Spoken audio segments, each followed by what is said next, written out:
On continue, merci infiniment. Je crois qu'il faut tout démontrer et démontrer... voilà. Finalement, l'économie qu'on fait dans un investissement initial qui demande un remboursement, l'économie finalement pour la santé que ça représente, et c'est sur ça qu'il faut qu'on travaille, quoi. Soutenu par nos instances si possible, parce que c'est un sacré boulot. Donc on continue avec les centres de référence, leur travail de recherche clinique, adossé à leur laboratoire et de résultats très concrets pour les patients. Et donc le prochain orateur est Pascal Houllier, qui est à Pompidou, et qui va nous parler en fait comment un anticorps, je lis ton titre Pascal, un anticorps imite une maladie génétique rénale, correction par un traitement de l'immunité. Donc quelque chose de très concret pour les patients. Le temps que Pascal s'installe, je voudrais dire que dans toute cette journée, il y a eu un appel à communication auprès de tous les centres de référence de notre GH, c'est-à-dire pas seulement Necker, mais aussi Pompidou et Cochin. Et que s'il y a beaucoup de Necker aujourd'hui, c'est d'abord qu'il y a beaucoup plus de centres de référence par la politique génétique, sur la génétique en fait depuis longtemps à Necker, mais c'est qu'il y a eu plus de réponses de Neckeriens que de mes collègues pour 1000 raisons de vacances, etc. Et que l'année prochaine, évidemment, on va renforcer un petit peu la communication pour que nos collègues adultes de Cochin et de Pompidou puissent aussi être bien participants et bien actifs. Voilà, je te laisse la parole, Pascal. Tu nous laisses la parole. Je vous laisse la... Excusez-moi tous les deux, je vous laisse la parole. Donc on va parler de déguisement, puisque c'est la saison des déguisements aussi, donc on va parler de... Comme il s'agit de maladie rénale, il faut quand même que je passe un tout petit peu de temps à vous expliquer quel est le rôle principal du rein. Et en fait, le rôle principal du rein, c'est de pouvoir ne pas se poser de questions sur la quantité et en bonne partie la qualité de ce qu'on boit et de ce qu'on mange tous les jours, et pourtant de rester en vie. Voilà. S'il y a un organe et un seul qui nous permet de faire ça, c'est le rein. Et on sait habituellement, ou on considère habituellement que... Oups, ah bah ça marche pas l'animation. On considère habituellement que le rein c'est un filtre. Alors c'est bien plus que ça. En fait, ça commence par un phénomène de filtration. Là, vous voyez du sang qui s'écoule dans un vaisseau, et puis une bonne partie de ce sang est filtré. Et heureusement que ça ne s'arrête pas là, parce que la quantité de liquide qui est filtré tous les jours chez un adulte, c'est pas loin de 200 litres. Donc si on se débarrassait des 200 litres, ça nous poserait quelques problèmes assez rapidement. Et la partie la plus importante de ce qui va se produire dans le rein se produit après le filtre, dans un long tuyau qui a une forme assez compliquée qu'on appelle le tubule rénal. Et ce tubule rénal va finalement récupérer la plus grande partie de ce qui a été filtré, mais en choisissant. Et alors, pour choisir, ce tubule rénal qui est composé de cellules, évidemment, qui sont représentées ici comme des rectangles bleus qui bordent ce tuyau, avec le liquide qui s'écoule à l'intérieur, et équipé de protéines qui sont très spécialisées et qui vont récupérer, par l'intermédiaire des cellules, ce qu'on a besoin de récupérer. Donc on récupère beaucoup d'eau, on récupère beaucoup de sodium, on récupère beaucoup de potassium, etc. Et chaque système de transport à travers les cellules est un système qui est très spécialisé, donc qui laisse passer des molécules qui ont des caractéristiques bien définies et pas les autres. Quand ce système ne fonctionne pas, il n'y a pas de possibilité de réabsorption et ça crée des maladies rénales. Il y a beaucoup de maladies rénales qui sont dues à ces anomalies de transport. Et ces systèmes sont des systèmes qui sont contrôlés, en particulier par des hormones qui vont dire si ça a le droit de passer ou si ça n'a pas le droit de passer à un moment donné en fonction de la quantité qu'on a ingurgitée, sans y réfléchir. Vous avez tous remarqué que la quantité d'urine que vous éliminez est à peu près proportionnelle à la quantité de liquide que vous avez ingéré. Bah ouais. Plus on boit et plus on élimine, autrement les choses se passent très très mal. Et ce genre de choses se fait sans qu'on ait besoin d'y penser, parce que le contrôle de ce phénomène est un contrôle qui est d'une qualité exceptionnelle. Ces transports à travers les cellules consomment de l'énergie. Donc on utilise une partie de l'énergie que l'on consomme tous les jours à réabsorber des choses à travers le tubule rénal. Et puis, pendant très longtemps, les gens se sont intéressés à ce qui se passait entre les cellules, et pas, à travers les cellules, et pas du tout à ce qui se passait entre les cellules.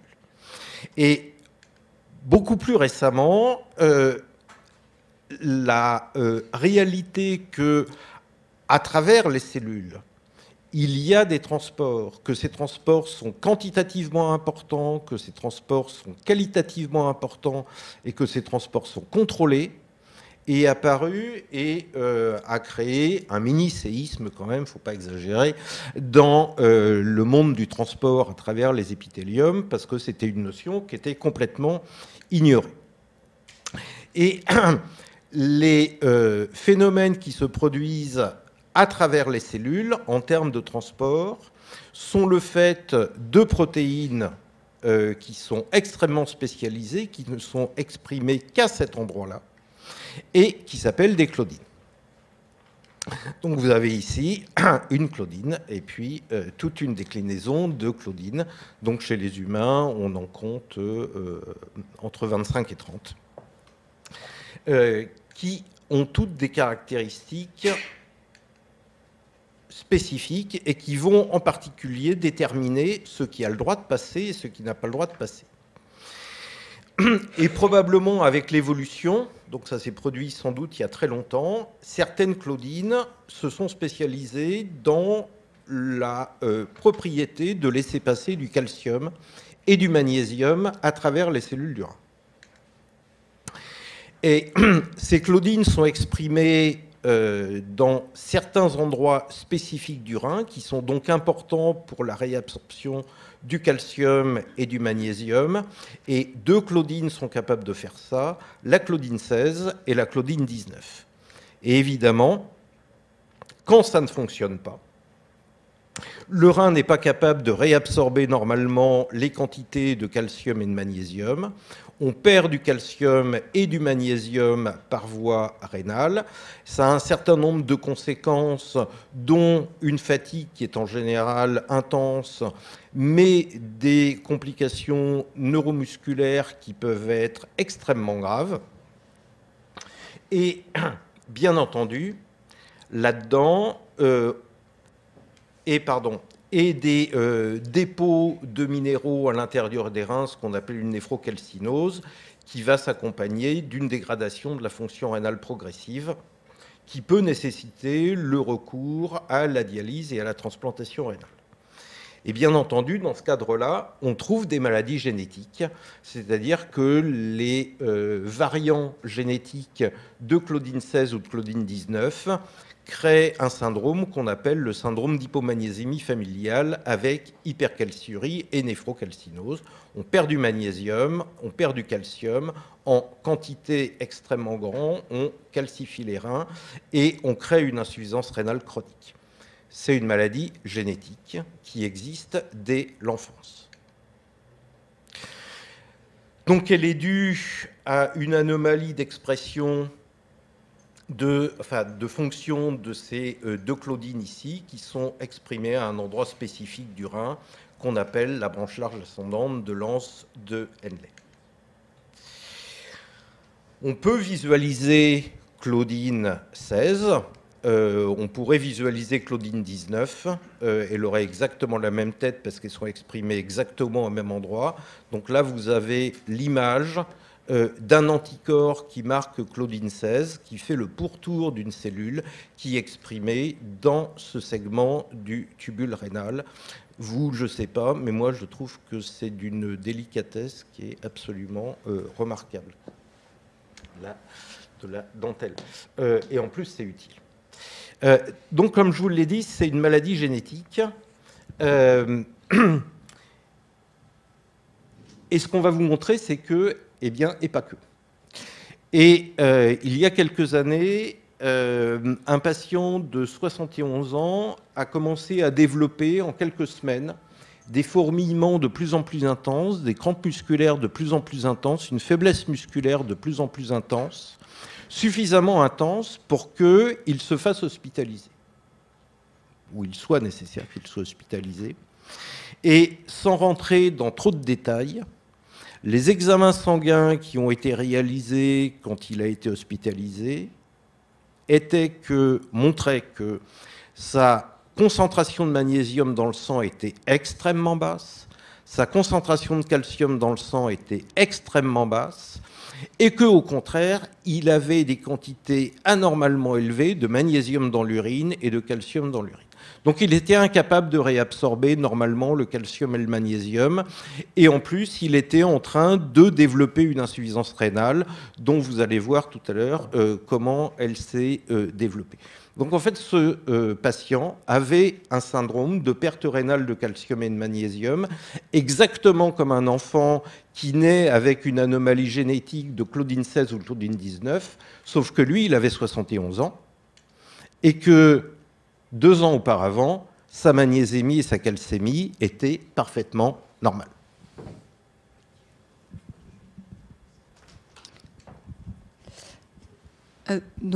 Bonjour, je m'appelle Caroline Berthois, donc je travaille avec Pascal Houillet au laboratoire, et donc je vais vous expliquer ce qu'on a fait finalement pour comprendre le mécanisme de la maladie de ce patient. Donc on pensait qu'il avait une présentation clinique comme la maladie génétique, mais finalement, il n'y avait pas d'argument pour la maladie génétique, à la fois parce qu'il avait une magnésémie normale et aussi parce que les analyses génétiques ont montré qu'il n'avait pas de variants et de mutations génétiques de la Claudine 16 et de la Claudine 19. Et donc, on s'est demandé s'il n'avait pas un anticorps, enfin quelque chose d'acquis, qui se serait développé et qui agirait au niveau des claudines, donc de ces protéines qui sont au niveau des attaches cellulaires et qui permettent de récupérer le magnésium et le calcium dans les reins. Donc on avait cette hypothèse et on s'est dit qu'on allait utiliser le plasma et le sérum du patient, donc c'est la partie du sang qui contient les anticorps, et qu'on allait essayer de le mettre sur des coupes de reins de souris. Et donc en fait on peut récupérer les reins, les congeler, ensuite faire des petites coupes très fines des reins et faire des marquages histologiques. On a fait ça à partir de reins de souris qui sont normales, et puis à partir de reins de souris qui sont génétiquement modifiés, c'est-à-dire qu'elles n'expriment pas la Claudine 16. Sur ces coupes de reins, on a mis le sérum du patient, et puis le sérum de patient témoin, comme témoin négatif sur d'autres coupes. Et en fait, on peut révéler la présence du sérum du patient grâce à un anticorps dirigé contre les anticorps humains qui était marqué en vert. Donc tous les marquages verts correspondront en fait à la manière de révéler les anticorps du patient. On a mis également sur la même coupe un anticorps qui était dirigé contre une autre protéine, qui est un autre transporteur ionique qui est spécifique du segment du tuyau ou du tubule d'intérêt, puisque vous avez vu qu'il y a plein de segments différents, et donc on a besoin de visualiser sur la coupe quel est notre segment d'intérêt. Et donc vous pouvez voir ici en rouge, on a le marquage de notre tubule d'intérêt. Et finalement, quand on met le plasma du patient, donc la partie du sang qui contient les anticorps, on voit un marquage vert ici apparaître, qui a le même aspect que celui qu'on vous a montré tout à l'heure avec des anticorps commerciaux. Donc un marquage très délicat, un peu comme comme une route de montagne. Et donc ça ressemble à un marquage de protéines des jonctions serrées, c'est-à-dire des attaches entre les cellules. Quand on superpose les deux images, on voit bien que le marquage vert qui est lié aux anticorps du patient se trouve bien dans la partie du tuyau, du tubule, qui nous intéresse. Maintenant, quand on fait la même expérience avec le plasma du patient, mais qu'on met sur des coupes de souris qui n'expriment pas la claudine 16, puisqu'elles sont génétiquement modifiées, vous pouvez voir qu'on a toujours le marquage rouge, on a toujours nos segments tubulaires d'intérêt, mais par contre, on n'a plus le marquage vert, donc il n'y a plus de marquage par le plasma du patient. On s'est demandé aussi, est-ce que le marquage qu'on avait obtenu avec le plasma du patient était spécifique au patient ou est-ce qu'on pouvait retrouver ça avec le plasma d'autres patients? Donc c'est pour ça qu'on a testé le plasma de plusieurs témoins. Et donc quand on met le plasma de témoins sur du rein de souris normal, ici, on a ici le segment tubulaire qui nous intéresse. Et vous voyez en vert qu'il n'y a pas de marquage avec le plasma témoin. Donc le marquage qu'on avait obtenu était spécifique du plasma du patient, donc spécifique des anticorps du patient. Puisque je vous ai dit qu'il n'y avait pas de marquage quand il n'y avait plus d'expression de claudine 16, notre hypothèse était que cet anticorps développé chez le patient marquait la claudine 16. Et donc on a fait des coupes sériées, c'est-à-dire on a pris 2 coupes d'affilée pour lesquelles on a fait des marquages. Un marquage avec un anticorps à droite en rouge dont on sait qu'il marque la claudine 16, donc toujours avec ce marquage très contourné, très spécifique. Et vous voyez qu'avec le marquage avec le plasma du patient en vert, finalement on marque exactement les mêmes zones d'intérêt, ici par exemple, et on retrouve le même marquage ici en rouge. Donc en fait, avec le plasma du patient, on marque les zones qui expriment la claudine 16. Et donc pour pouvoir être plus certain que cet anticorps était dirigé contre la claudine 16, on a pris un modèle cellulaire qui sont des cellules en culture qui proviennent du segment tubulaire, donc du segment du tuyau qui nous intéresse dans le rein. Elles sont mises en culture dans des boîtes et dans ces cellules, on peut faire exprimer certaines protéines. Et donc on a fait exprimer dans certaines cellules la claudine 16 humaine, dans d'autres cellules la claudine 19 et dans un 3e groupe de cellules la claudine 10. Et on peut faire le même type de marquage en immunofluorescence. Donc on a mis le plasma du patient sur ces cellules ou le plasma de témoin qu'on révèle à nouveau avec un anticorps dirigé contre les anticorps marqués en rouge. Donc tous les marquages rouges correspondront au marquage du plasma du patient. Et on peut repérer la claudine d'intérêt avec un autre anticorps qui est marqué en vert. Et donc on va regarder la partie haute. Donc ici, vous avez des cellules qui expriment la claudine 16, qui est révélée avec le marquage vert. Et donc, quand on met le sérum du patient sur ces mêmes cellules, vous voyez qu'on obtient un marquage. Et quand on superpose les 2 images, ici, on voit exactement, là où il y a du marquage rouge, il y a du marquage vert. Donc, le marquage rouge est au niveau des zones qui expriment la claudine 16. Si on fait la même expérience, mais avec un sérum de patient contrôle, donc qui n'a pas la même maladie, vous voyez qu'on n'obtient aucun marquage avec le sérum du patient contrôle, alors qu'on a bien en vert la claudine 16 qui est exprimée. On a fait la même expérience avec des cellules qui expriment la claudine 19 pour voir si le marquage était spécifique de la claudine 16 ou pas. Et donc là, on a la claudine 19 ici qui est bien exprimée, qui est en vert dans nos cellules. Et vous voyez que le sérum du patient, qui est mis ici sur ces cellules, n'entraîne pas de marquage. Donc il n'y a pas de fixation des anticorps du patient sur la claudine 19. Quand on superpose les 2 images, on ne voit que du vert. De même, quand on met le sérum d'un patient contrôle sur des cellules qui expriment la claudine 19 ici, on n'a pas de marquage avec le sérum du patient contrôle. On a fait la même expérience avec des cellules qui expriment la claudine 10. Donc on a la claudine 10 ici en vert, qui est bien exprimée dans nos cellules. Et quand on met le sérum du patient, il n'y a pas de marquage rouge au niveau de ces cellules. Vous voyez qu'on voit toujours que du vert. Il n'y a pas de marquage par le sérum du patient. De même, le sérum des contrôles ne donne pas de marquage lorsqu'on le met en présence de claudine 10. Donc finalement, on avait un marquage avec le sérum du patient qui était spécifique puisqu'on ne retrouve pas ce marquage en présence d'autres sérums témoins. Et puis, ce marquage n'a été retrouvé qu'en présence de la claudine 16. On a voulu montrer que les anticorps qu'avait développé le patient, donc, qui lui provoquaient probablement ces anomalies biologiques, c'est-à-dire sa perte rénale, la fuite dans les urines de magnésium, on a voulu voir si on pouvait reproduire cela chez l'animal. Et donc on a purifié les anticorps du patient et on les a injectés chez le rat. Et donc on a fait ça chez 4 rats différents, ce sont les courbes en rouge. Donc vous voyez qu'on injecte les anticorps du patient chez 4 rats en rouge, et donc on voit que ici l'excrétion urinaire de magnésium en fonction des jours finalement augmente avec le temps une fois qu'on a injecté les anticorps du patient dans la veine du rat. On a fait la même chose avec les anticorps d'un patient contrôle en noir, et vous voyez que quand on injecte d'autres anticorps d'un autre patient qui n'a pas la maladie de ce patient-là, on ne provoque pas d'augmentation de l'excrétion urinaire de magnésium. Et donc si on revient sur l'histoire clinique de ce patient, vous avez en vert la courbe avec les valeurs de calcium dans le sang, de concentration de calcium dans le sang, avec le rectangle vert qui correspond à la zone de normalité. En orange, il s'agit de la courbe de concentration de magnésium dans le sang, avec également le rectangle orange qui montre la zone de normalité. Et en bleu, c'est la courbe de créatinine dans le sang, qui a un reflet, enfin une mesure qui permet d'apprécier la fonction des reins. Donc on voit qu'au début de son histoire, ce monsieur avait une fonction rénale normale avec une magnésémie normale et une calcémie, donc une concentration de calcium dans le sang normale. Et quand il consulte à l'hôpital pour ses crampes et ses faiblesses musculaires, il a un chiffre de calcium qui est bas, une concentration de magnésium qui est ici, qui est également basse. Et puis il a une fonction rénale qui s'est un petit peu dégradée.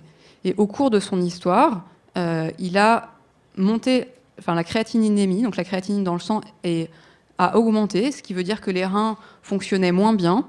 À ce moment-là, il a eu une biopsie rénale qui montrait qu'il avait une atteinte des tubules. Et puis c'est là où on a mis en évidence au laboratoire qu'il avait probablement un anticorps dirigé contre la claudine 16.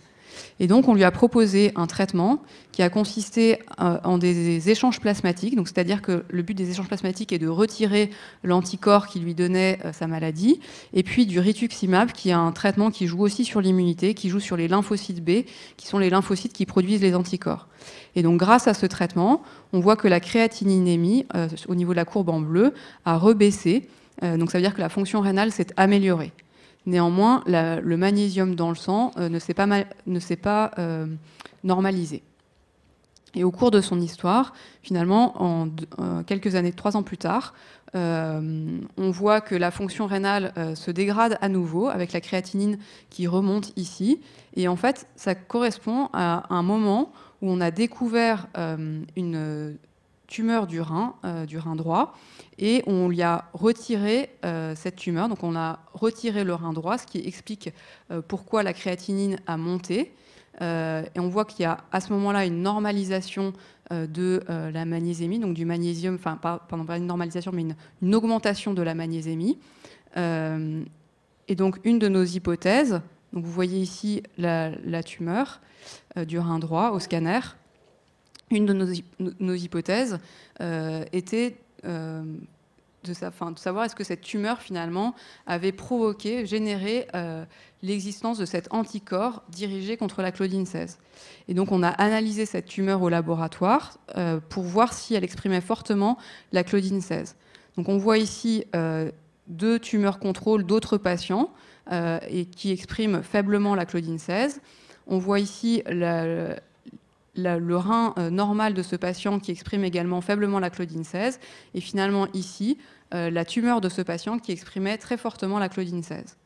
Donc une des hypothèses, c'est que cet auto-anticorps, donc l'anticorps dirigé contre la claudine 16, qui a entraîné cette maladie acquise chez le patient avec une perte rénale de magnésium, pourrait être en lien avec cette tumeur. Donc, il s'agit de la première description d'une maladie qui imite une maladie génétique rare, donc qui était l'hypomagnésémie familiale avec hypercalciurie et néphrocalcinose, mais qui, dans ce cas-là, une maladie acquise, secondaire à la présence d'un anticorps qui est dirigé contre une protéine des attaches des cellules, donc qu'on appelle les claudines. Et donc le diagnostic pour ce patient a été permis grâce à une collaboration entre un service clinique où a été pris en charge ce patient et un laboratoire de recherche. Et donc la collaboration entre la clinique et la recherche est particulièrement importante pour la prise en charge des maladies rares. Donc je vous remercie. Puis je remercie toutes les équipes qui ont participé à la prise en charge de ce patient.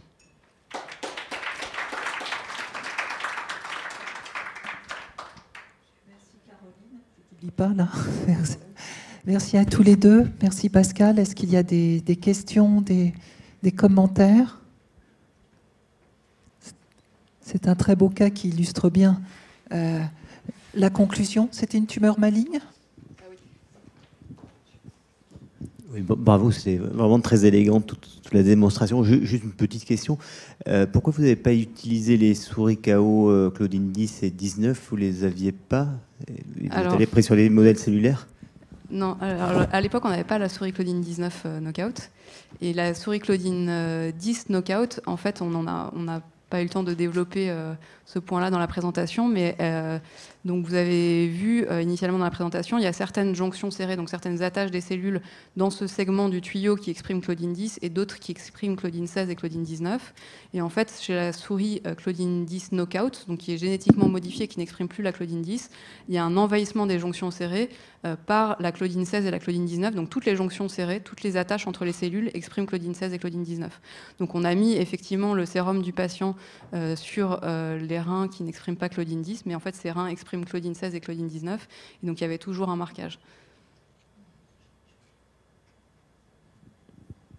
Autre question, commentaire, c'est important de souligner cette belle collaboration entre cliniciens et laboratoires de recherche, retour à la clinique aux patients, et c'est comme ça que ça doit fonctionner, quoi. C'est une très belle démonstration, très élégante comme ça a été dit.